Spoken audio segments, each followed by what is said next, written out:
नमस्कार दोस्तों, आप लोग कैसे हैं? उम्मीद करता हूँ कि आप लोग अच्छे होंगे। तो दोस्तों, आज आप लोगों के बीच में एक नई कहानी लेकर आया हूँ। तो उम्मीद करता हूँ ये कहानी भी आपको अच्छी लगेगी। तो दोस्तों, आइए कहानी को शुरू करते हैं। डरावनी कहानी। पत्नी की आखिरी इच्छा। रवि और नेहा की शादी को 10 साल हो चुके थे। वे एक शांत गांव में रहते थे, जहां उनका छोटा सा घर था।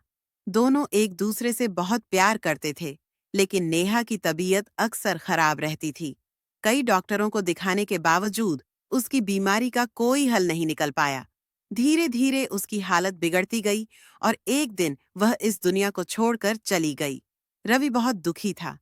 वह नेहा की यादों में डूबा रहता और उसके बिना खुद को अधूरा महसूस करता। लेकिन नेहा के जाने के कुछ ही दिनों बाद अजीब घटनाएं होने लगीं। अजीब घटनाएं। रात में रवि को ऐसा महसूस होता जैसे कोई उसके पास खड़ा हो।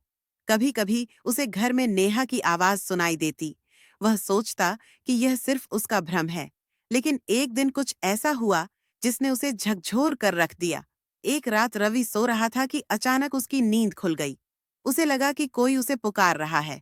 जब उसने चारों तरफ देखा तो कमरे में हल्की हल्की सफेद रोशनी थी। जैसे ही उसने ध्यान से देखा, उसे नेहा दिखी। नेहा पहले जैसी नहीं लग रही थी। उसकी आंखें गहरी काली थीं, चेहरा सफेद और भावहीन। वह धीरे धीरे रवि के पास आई और फुसफुसाते हुए बोली, तुमने मेरा वादा तोड़ा। राज की परतें खुलती हैं।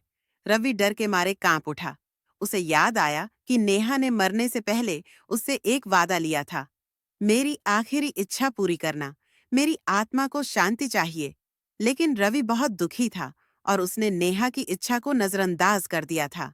उसने नेहा की पसंदीदा चीजों को जला दिया था, जबकि नेहा चाहती थी कि वे चीजें संभाल कर रखी जाएं। नेहा का भूत अब और गुस्से में था।